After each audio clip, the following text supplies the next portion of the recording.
we don't have as much decomposition happening on the outside of the tree as opposed to the inside. Charred logs, standing dead tree trunks, and decaying branches mark the site of the Hochtifer fire that burned hot near Flagstaff. Northern Arizona University forest ecologists Mike Stoddard and Matthew Hurto are looking for a sign.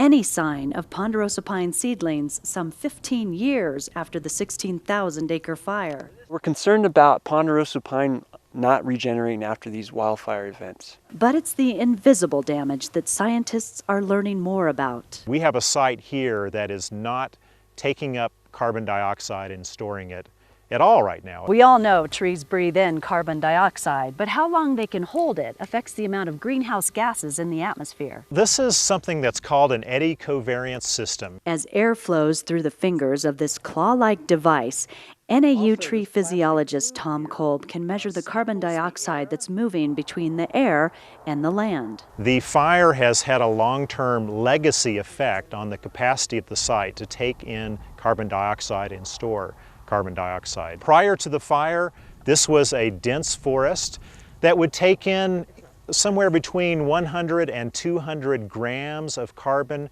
per square meter of land per year. After the fire, now it's actually releasing CO2 to the atmosphere. Remains of intense fires dot the southwest. This is the site of the Cerro Grande fire that burned 48,000 acres near Santa Fe, New Mexico 11 years ago.